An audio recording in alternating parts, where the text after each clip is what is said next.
Agency में ये press conference का इनेकाद कर रहे हैं। रिसेंटली जो एक बच्ची का वीडियो वायरल हो गया, दुनिया में कोई ऐसी मिसाल नहीं मिलती जबकि एक बच्ची के वीडियो वायरल से 24 घंटे के अंदर अंदर एजुकेशन पॉलिसी चेंज की गई होगी। ये पहला इंस्टेंस है, रिकॉर्ड है कि एक वीडियो वायरल होने के बाद सरकार ने 12 घंटे में एजुकेशन पॉलिसी चेंज की।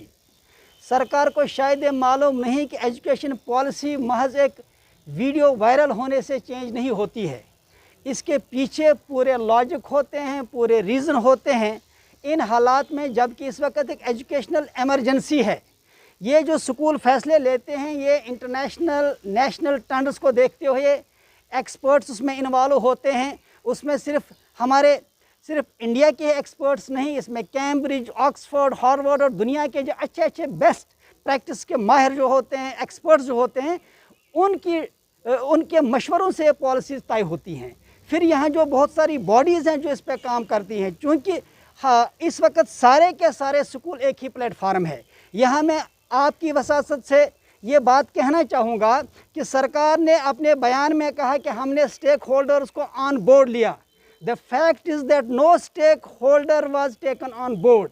क्योंकि इस वक्त सारे के सारे स्कूल, सारे के सारे एसोसिएशन एक ही प्लेटफार्म पे हैं, चाहे वो जम्मू के एसोसिएशन हैं, श्रीनगर के एसोसिएशन हैं, कश्मीर की हैं या इंडिविजुअल स्कूल्स हैं। सबों ने जेके एजुकेशन चैम्बर के नाम से एक ही प्लेटफार्म बनाया है, जो प्लेटफार्म सारे प्राइवेट एजुकेशन सेक्टर को, स्कूली सेक्टर को रिप्रेजेंट करता है।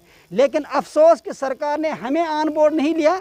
नीजर एक रिएक्शन के तहत इन्होंने जो फैसला लिया है, इसके क्या नताइज होंगे उससे हम सरकार को बाखबर करना चाहते हैं कि अगर आपने इस पर ग्राउंड वर्क किया है, अगर आप समझते हैं कि अच्छा फैसला है तो उसको पूरे इंडिया में लागू कीजिए। तो आप कश्मीर और जम्मू में ही लागू क्यों करेंगे? फिर आप पूरे इंडिया में इसको लागू करिए।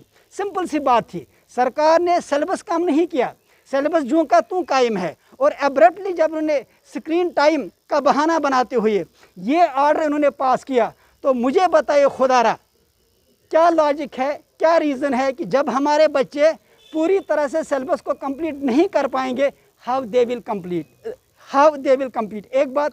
दूसरी बात यह है कि स्क्रीन टाइम की जो बात कही गई, ये हम हवा में फैसला नहीं लेते हैं।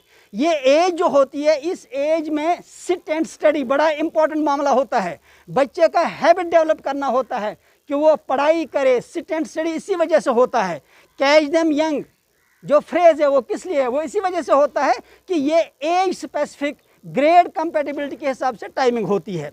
इसमें अगर सरकार को फैसला लेना चाहिए था तो इसमें एक्सपर्ट्स को ऑन बोर्ड लेके, स्टेक होल्डर्स को ऑन बोर्ड लेके फैसला होना चाहिए। अब हमने सरकार के इस फैसले, हम मानते हैं कि इस वक्त जो हालात हैं, ऑनलाइन तालीम के हक़ में हम कभी नहीं रहे हैं। हम तो बार बार कहते हैं कि हाइब्रिड मॉडल होना चाहिए।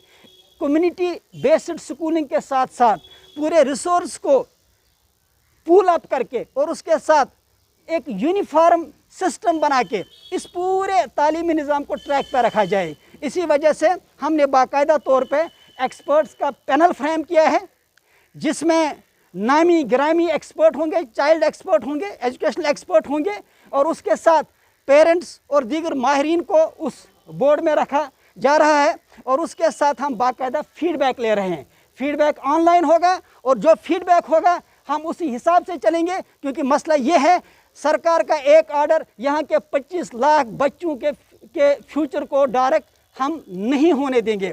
ये कोई गाजर, मूली या प्याज या ग्रॉसरी आइटम बेचने खरीदने की बात नहीं है। It concerns the future of 25 lakh children of the valley of the state. So सीधी सी बात है, जम्मू कश्मीर के 25 लाख बच्चों के करियर के साथ एक ऑर्डर से आप उनका फैसला नहीं कर सकते हैं। इसी वजह से we are taking a feedback. हमारी बाकायदा एक्सपर्ट कमेटी इस पर ओपिनियन देगी, व्यू लिया जाएगा, पब्लिक से भी ओपिनियन ली जाएगी। इसके बाद we will submit our observation to government. इसके साथ ही हमारे को चेयरमैन मिस्टर शफकत चौधरी साहब हैं। बच्चों के साथ जो किया जा रहा है, क्या आप समझते हैं जो ऑर्डर निकला है, आप इसको पढ़ लीजिए। ग्रेड 1 से ग्रेड 8 तक कहा जा रहा है कि आप 1.5 घंटा पढ़ाएंगे। हाउ इट इज़ पॉसिबल कि 1.5 घंटे में वो सिलेबस को कंप्लीट किया जाएगा या आप उसको कंप्लीट कर पाएंगे। और वैसे ही हमारा जो एजुकेशन सिस्टम है बहुत मुश्किल से इस वक्त अगर खड़ा है वो प्राइवेट स्कूल की वजह से है।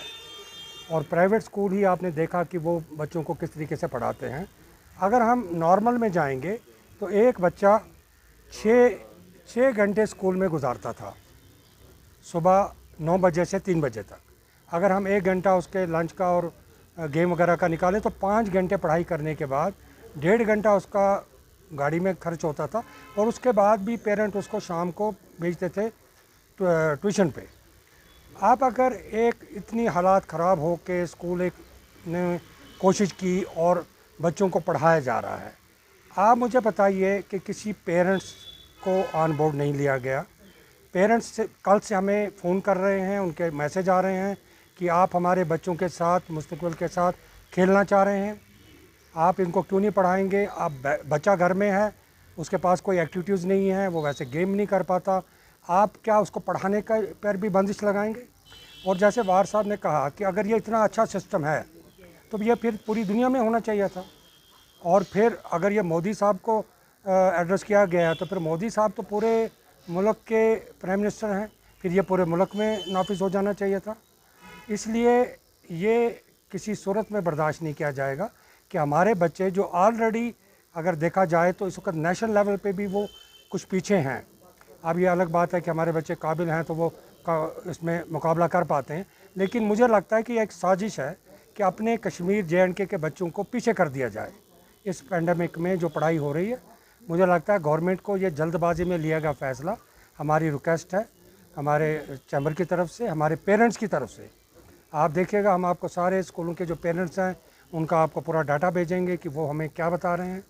और मुझे लगता है कि ये उनको वापस लेना चाहिए जल्दबाजी में लिया हुआ फ़ैसला, क्योंकि ये चीज़ कभी हम होने नहीं देंगे कि हमारे बच्चों का जो एजुकेशन है, देखिए फ्यूचर किस पे होता है, एक बच्चे पे। और बच्चा जहाँ पर अगर पढ़ेगा नहीं तो वो क्या फ्यूचर देगा कौम को, और अपने माँ बाप का भी उस पर उम्मीदें होती हैं। तो आप उनको पीछे कर रहे हैं। आज बाहर की यूनिवर्सिटियाँ हैं, इंडिया की पूरी यूनिवर्सिटियाँ, वो 5-6 घंटे की क्लासेस ले रही हैं। यहाँ भी हमने उतनी लंबी क्लास नहीं रखी है। मुझे लगता है कि ये फ़ैसला गवर्नमेंट को फौरी तौर पे वापस।